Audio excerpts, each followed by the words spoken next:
Motorfest continues.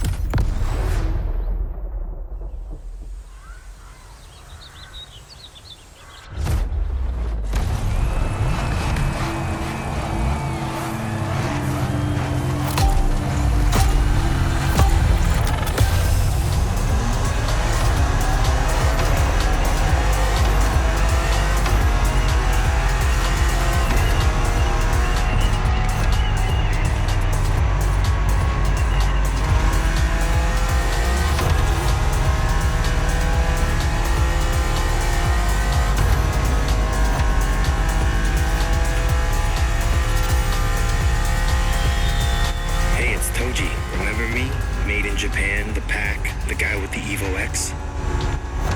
You shouldn't be surprised. It's a Liberty Walk playlist. I'm a customizer. That's all I needed to know.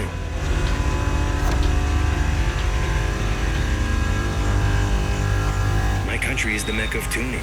There's lots of things to say.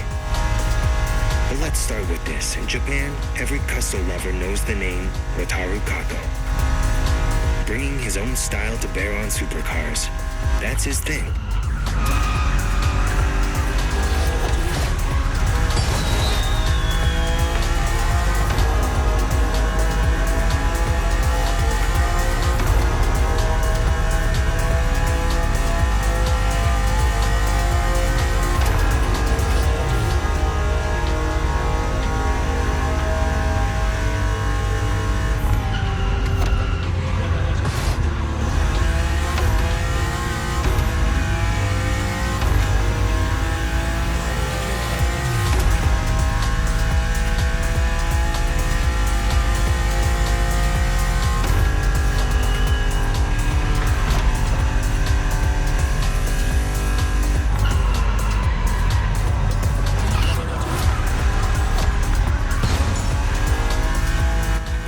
Your BMW is too dull, and you're in the Liberty Walk playlist, so let the tuning take over.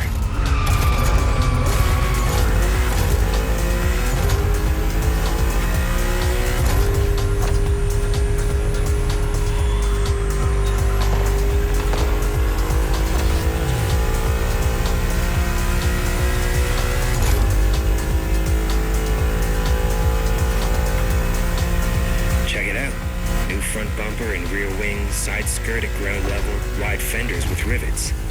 Kato's signature, unmistakable. I'm done talking. Just show me what the car can do.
podcast is back on. Our guest still has plenty of things to say.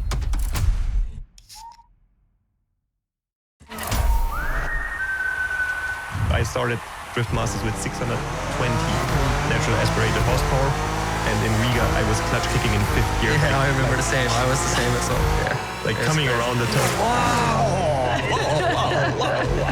What's happening, guys? I'm Becky Evans, and welcome to Motorfest, the podcast, brought to you by Red Bull and the iconic Ubisoft game, the Crew Motorfest.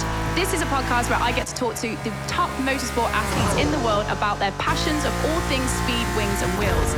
And if you didn't already know, you can actually listen to this podcast whilst you're playing the game. So sit back, relax, and listen to the athletes that get to drive them in the real world. Let's go. Now that isn't the sound of my SR22 there, but it is the noise of the BMW M4 that you get to play in the game. And I've got with me today two guests on my podcast that have driven it in real life. So Elias Hutundi and Connor Shanahan, welcome to Motorfest, the podcast. Thank you. Now this is a car, the BMW M4, that Ellie, you know extremely well. You've been there since the beginning, development stage. Yes, like this is probably one of our biggest projects that we've done so far as a team. We teamed up with BMW M, and we actually got 2 pre-production cars before they were out on sale, and we transformed them to 1,000 horsepower drift machines. And this is, until this day, it's a dream come true for me.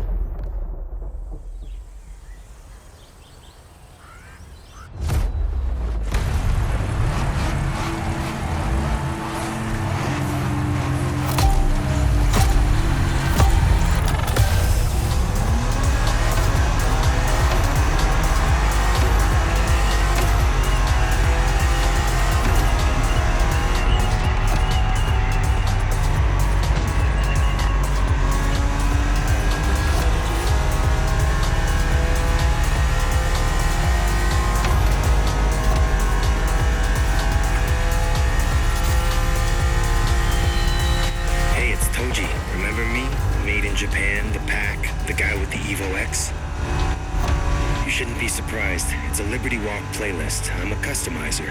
That's all I needed to know.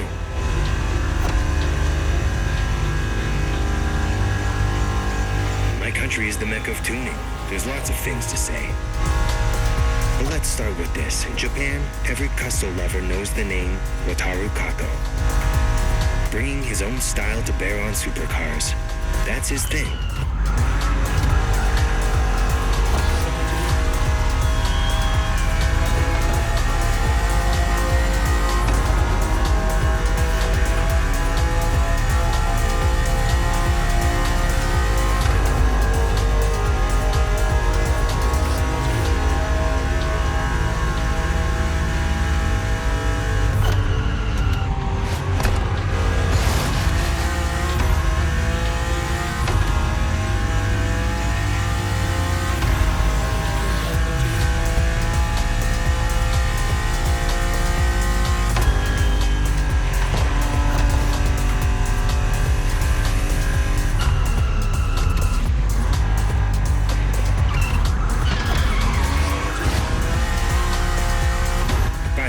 BMW is too dull, and you're in the Liberty Walk playlist, so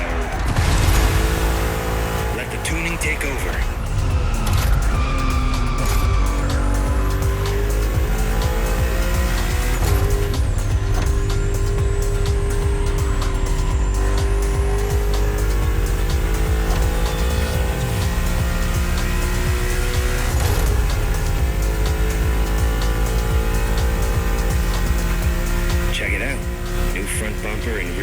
Side skirt at ground level, wide fenders with rivets.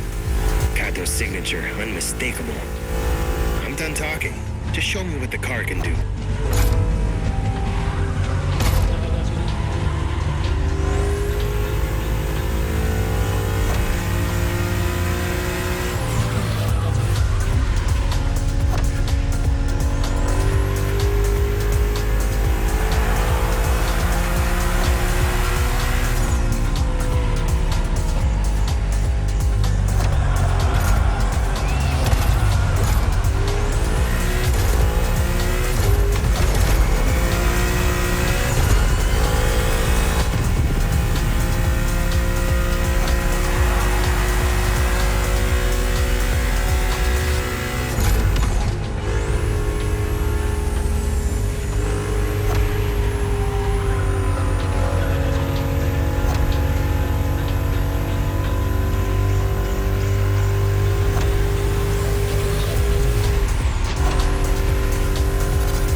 to Motorfest, the podcast.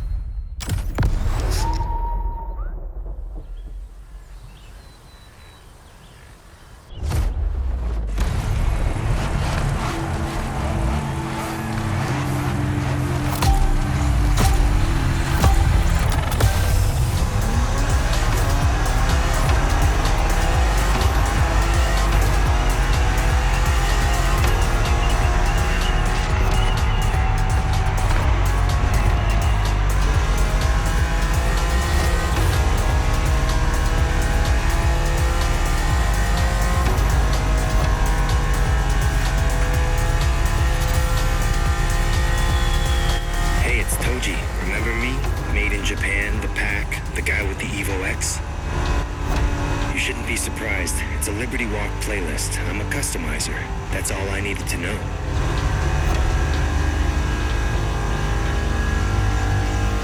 My country is the mecca of tuning. There's lots of things to say. But let's start with this. In Japan, every custom lover knows the name Wataru Kato. Bringing his own style to bear on supercars. That's his thing.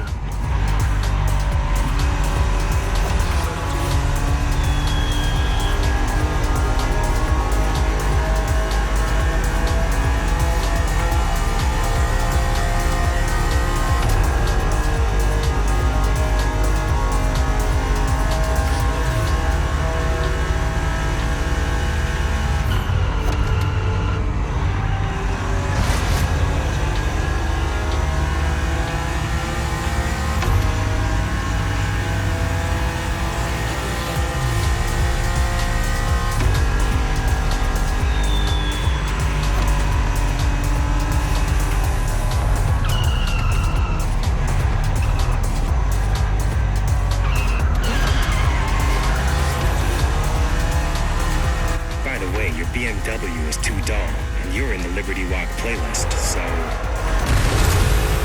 let the tuning take over.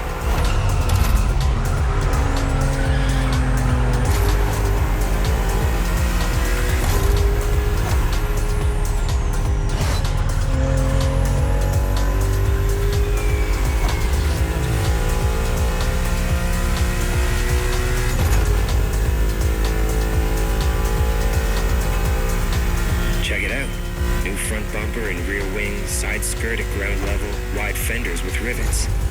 Kato's signature, unmistakable. I'm done talking. Just show me what the car can do.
to the interview.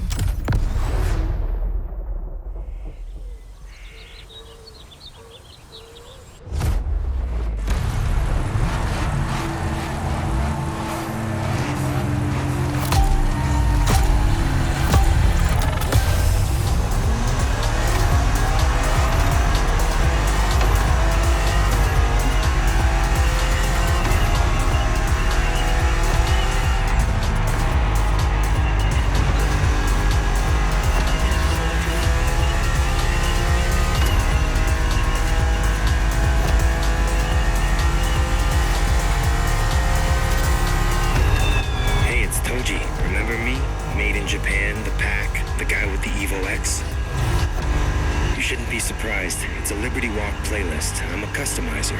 That's all I needed to know. My country is the mecca of tuning. There's lots of things to say. But let's start with this. In Japan, every custom lover knows the name Wataru Kato.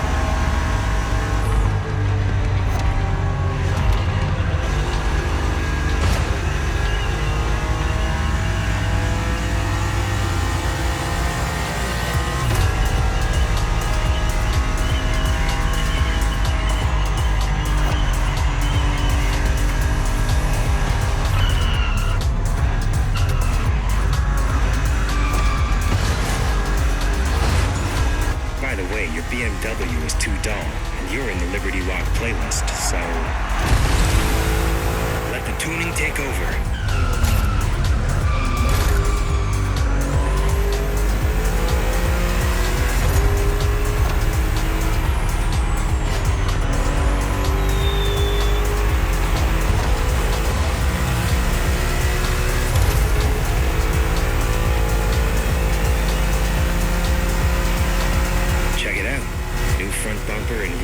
Side skirt at ground level, wide fenders with rivets.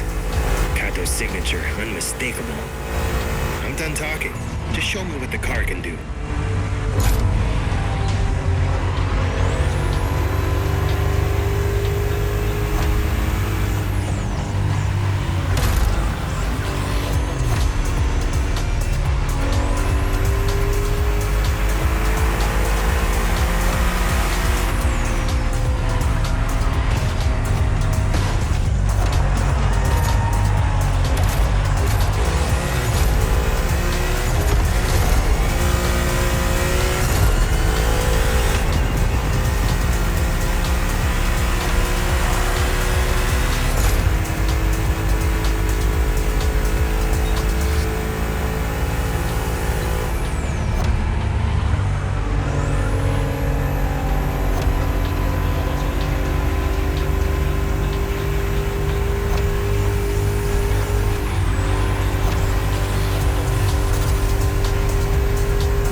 Follows.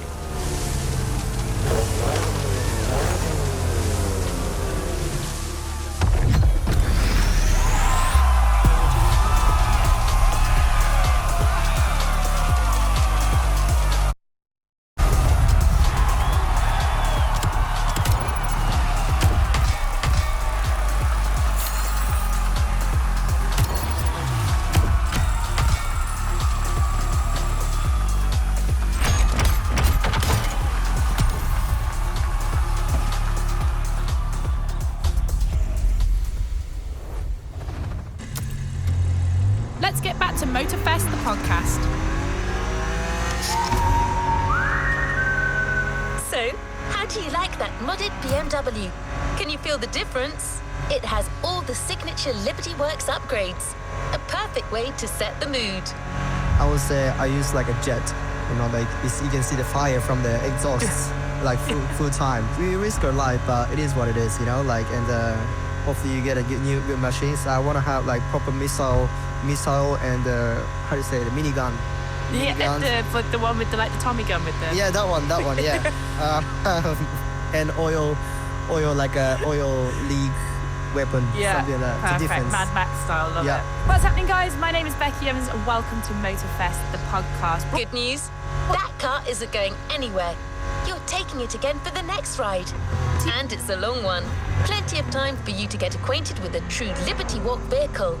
By Red Bull and Ubisoft's iconic game, the Crew Motorfest. This is the podcast where I get to chat with some of the world's leading motorsport athletes and delve into their passions for all things speed, wings and wheels. And the really cool thing is, you can actually listen into this podcast whilst you're playing the game. Today's guest was born with some serious athlete instincts. I'd be very surprised if you hadn't seen or heard of him. His name is Yuki Tsunoda, and what he's most famous for is his electrifying talent on the F1 grid. He's been racing for about 20 years. Well, that's if you also include his career as a kid go-karter, growing up in Sagamihara, about an hour away from Tokyo.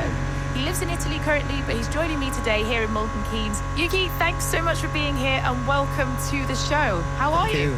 Amazing. Just in the UK. Just flew back from Brazil.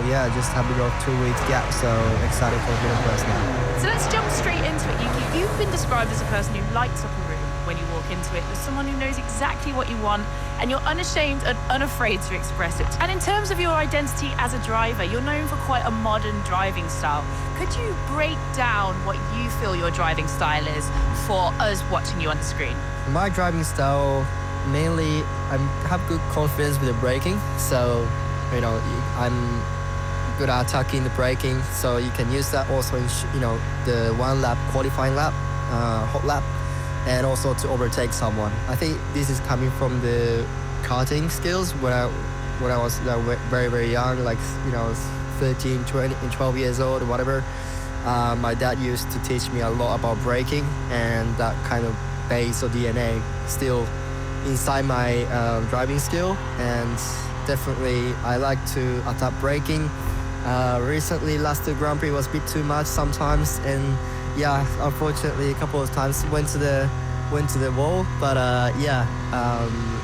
still have good confidence, and feels great when you feel the G-force, with the maximum longitudinal G-force when you have nailed the great braking. How do you feel that you have evolved as a driver in these years, obviously starting in go-karting and then to present day?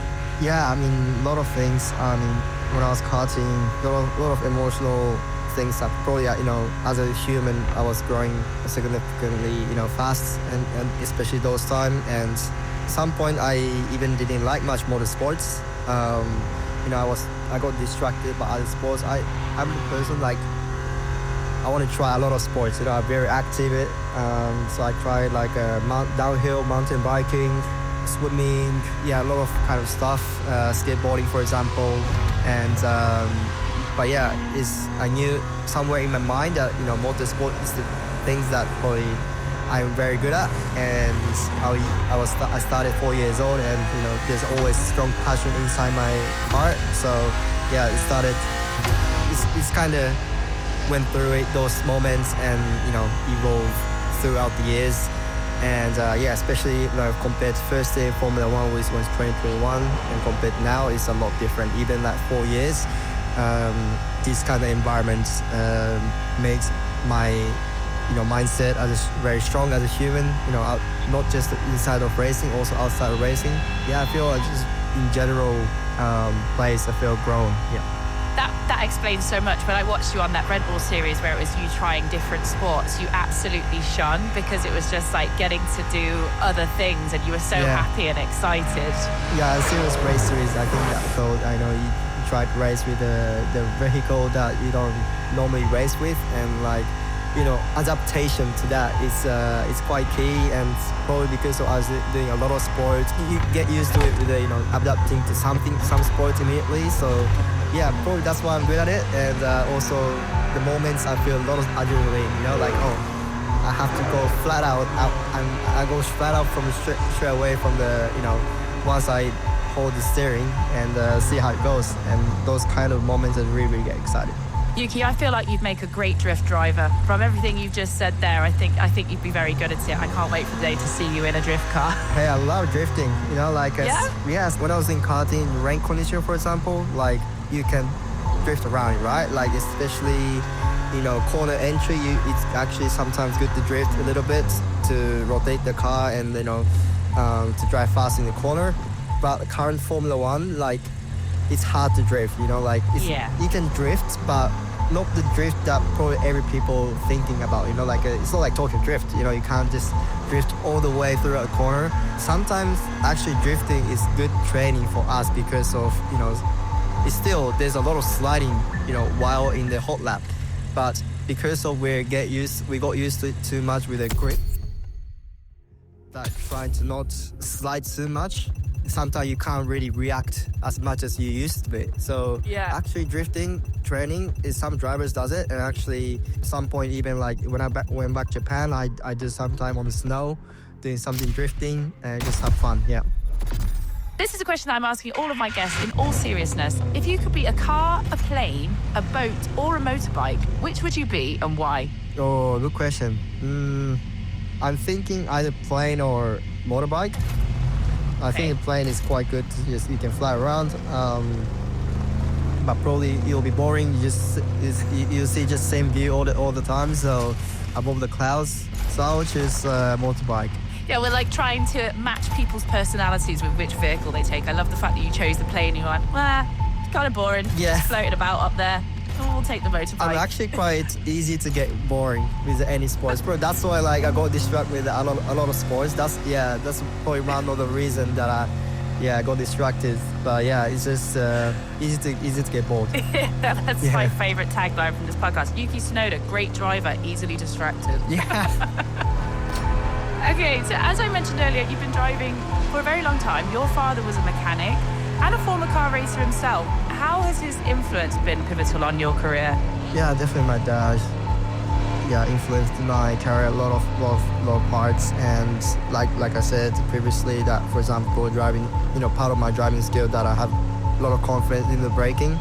Definitely my dad gave a lot of tips about braking, and he's the one who always saying like, when you start, first thing you enter to the corner, the first thing you do is braking, right? Maybe some corners doesn't do it, but that brake, how you brake will affect your car movement afterwards. So braking is actually a really important part of the corner. And he loved to do something mechanics, like touching some cars, karting and set up the cars, and also probably he used to do a bit of motorsports as well. So he enjoyed, doing a lot of doing motorsports with me. And I think he was always part of my career until especially like 14 years old. He was very strict, started 4 years old, like we started casually, and once I actually started to win, probably he saw there's my bit of talent to myself, and maybe he thought probably we thought that maybe we can be professional driver at some point, but to step up like that way, we need to be more serious to motorsports, and he's the one that started a bit more serious and strict.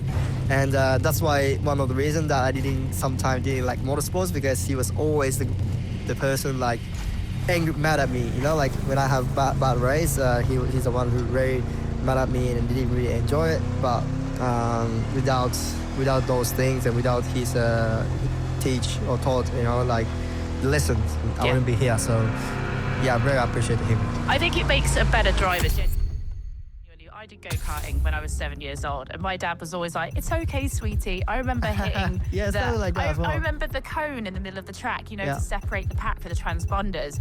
I just drove straight through it, and I came off the track, and my dad was like, "It's okay, sweetheart. We'll go again next time."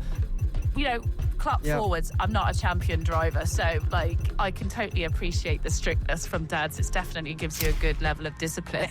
Sometimes actually, I was always watching the drivers or the family that parents teaching to their kids very kindly, and I was always compared to my situation with my dad. Like, my dad, I would love to have like that kind of bit of kindness, when you teach me something, because like sometimes it's a bit too much strict. But probably because of he know my personality. Like I don't really recognize until I experienced something really bad.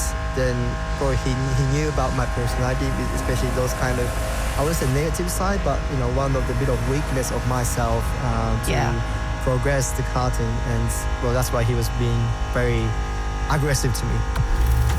You were 7 years old when you went to your first F1 race. That must have made a huge impact. Like, what can you remember from that very first F1 race? First time I saw Formula One, like you said, 7 years old, when I went to Fuji Speedway in Japan, Japanese Grand Prix. I think initial impression from Formula One was just too loud. First of all, the engine sounds, and I remember like I was always covering the ears. To be honest, obviously, if I hear it now, it's just amazing sound, like V10, like it's so cool. But at that point, I was like get annoyed with that sound every time the cars come, pass in front of me.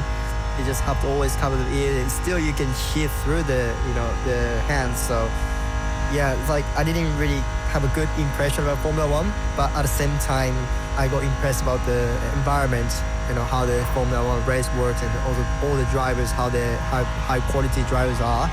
And definitely I dream about, one day I want to be a Formula One driver, but hopefully less sounds. I mean, taking that thought and cut to 2020 and your first experience driving an F1 car. It was a test session at Imola circuit. You were driving the Toro Rosso STR13. Can you describe that car and those crazy first sensations when you drove it?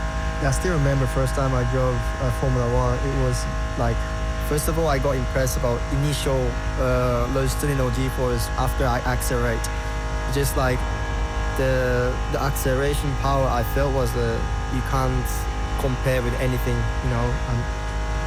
the vehicle I drove until then, and just it has so much power. And even actually it was first time I drove was rain condition, which is kind of less grip, obviously, because rain condition a bit more slippery, so you can't experience fully.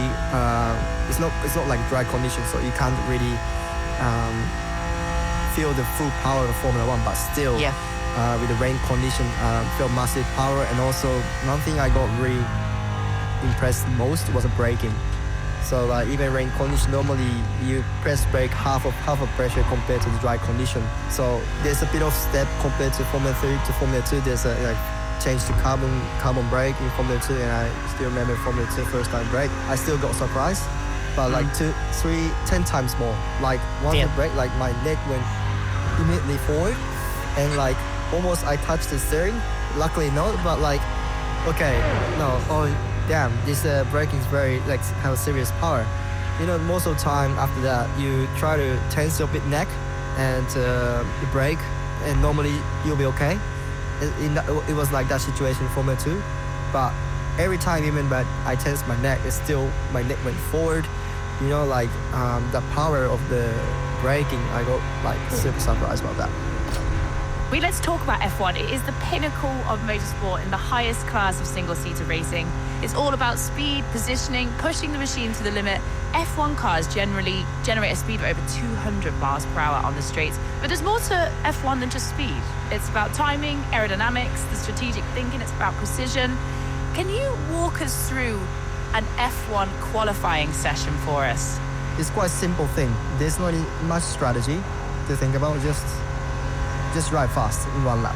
Drive fastest, try to be fastest in one lap. You can also feel the best quality, best performance from the Formula One, because once you be in a race, you carry 100 liters of fuel.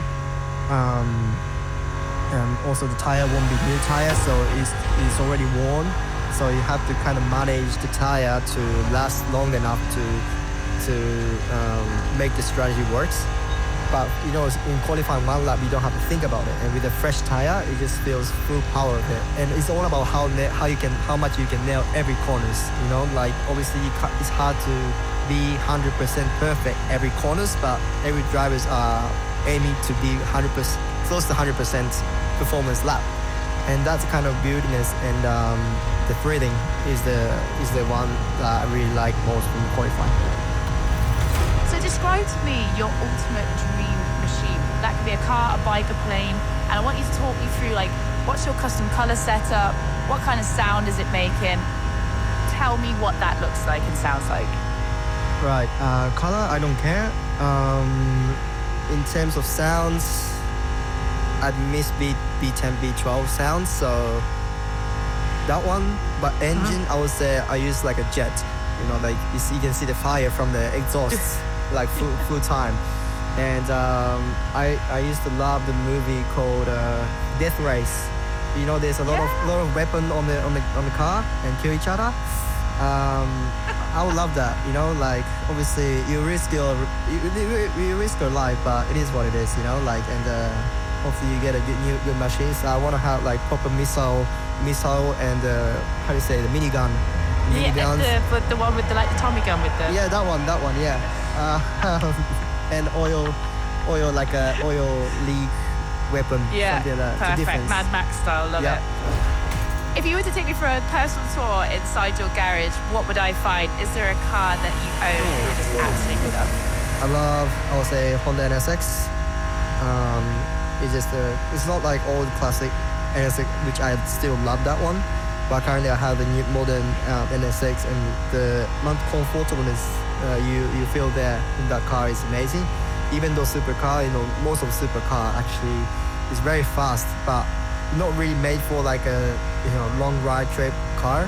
And actually NSX, even I drove more than, we say like kilometers, so we say 500 kilometers or whatever, 400 miles.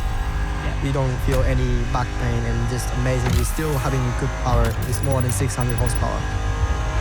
Right, we're going to have a bit of a fun quiz. It's rapid fire. You've got to tell me which answer comes to your mind first. So I'm going to give you some options, and then I just want your immediate thought process, okay? Which one that you're going to pick. Yep. You ready? I'm ready. All right. Extreme cold or extreme heat? Extreme heat. Driving by day or driving by night?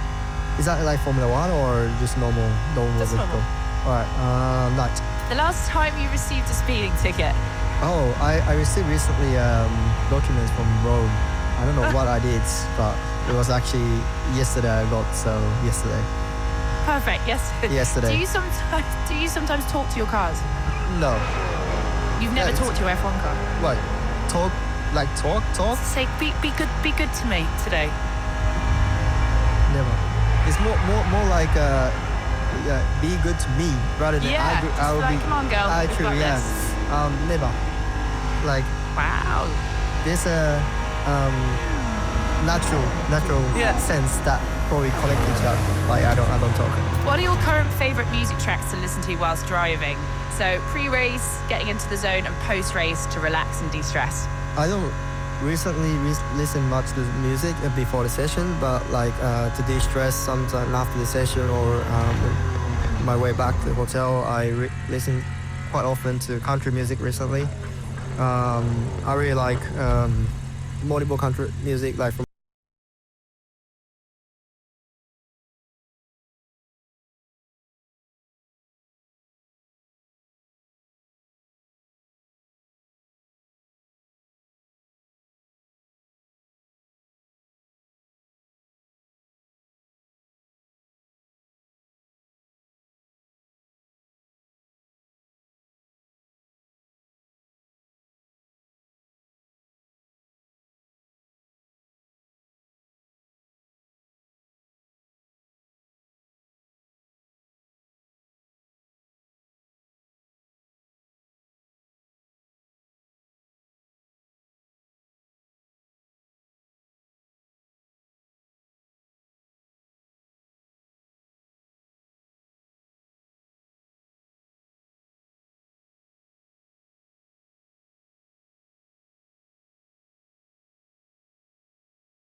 started, and I was like half an hour into the up, like just going up the hill, guys, like just zigzagging my way up like a little goat path, like really going up the mountain. And I was like, when is the finish coming? Or like, when is the end of this hill? And he's like,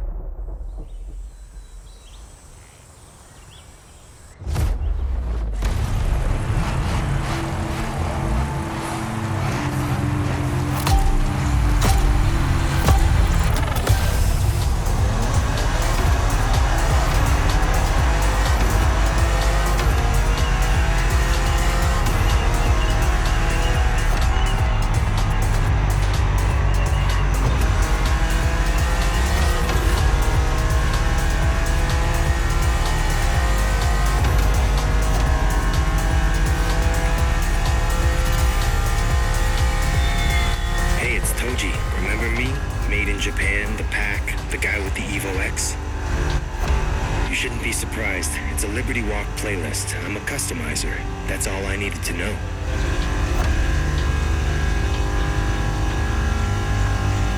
My country is the mecca of tuning. There's lots of things to say. But let's start with this. In Japan, every custom lover knows the name Wataru Kato. Bringing his own style to bear on supercars. That's his thing.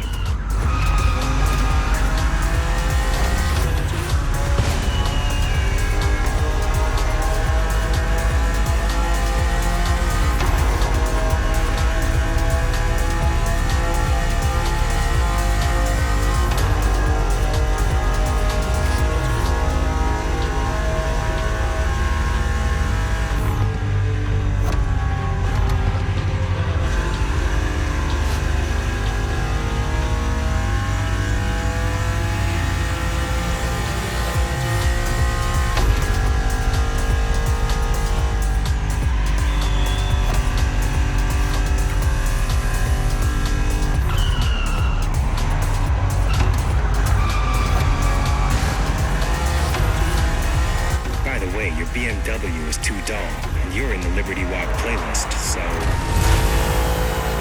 let the tuning take over.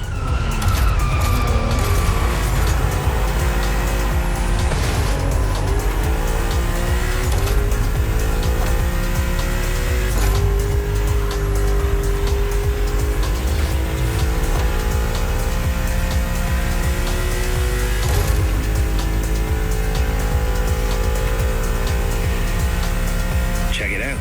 New front bumper and rear wing, side skirt at ground level, wide fenders with rivets. Kato's signature, unmistakable. I'm done talking. Just show me what the car can do.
to our podcast.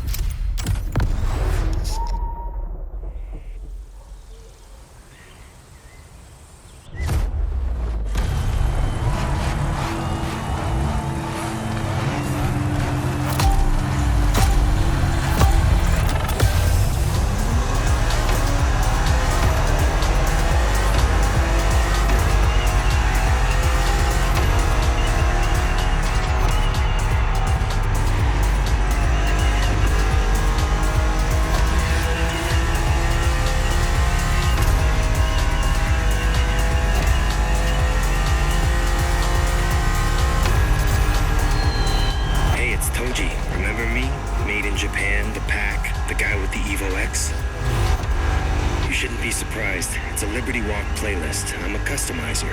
That's all I needed to know. My country is the mecca of tuning. There's lots of things to say. But let's start with this. In Japan, every Custo lover knows the name Wataru Kato.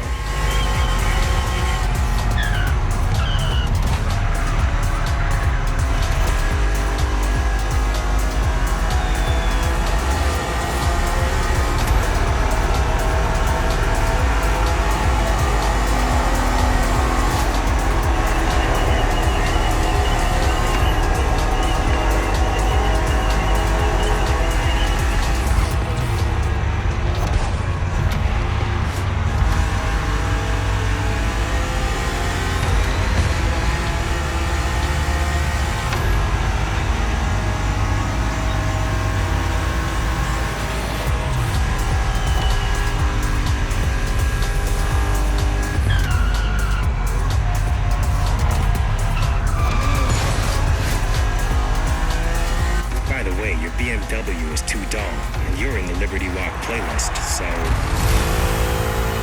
let the tuning take over.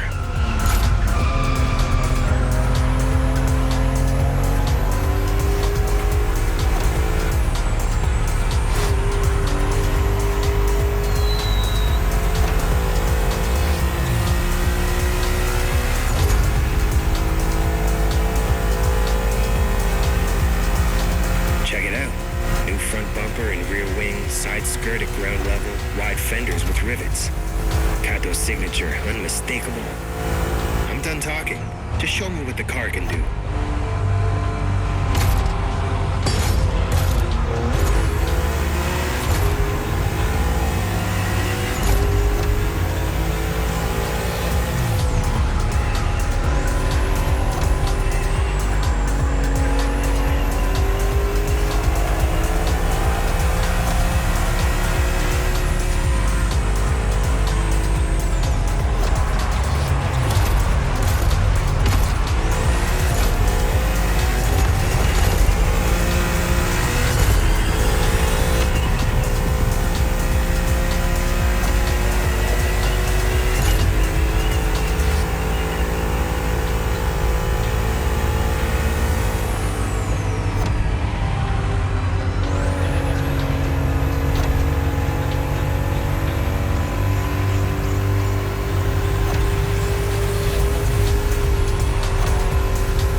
of you.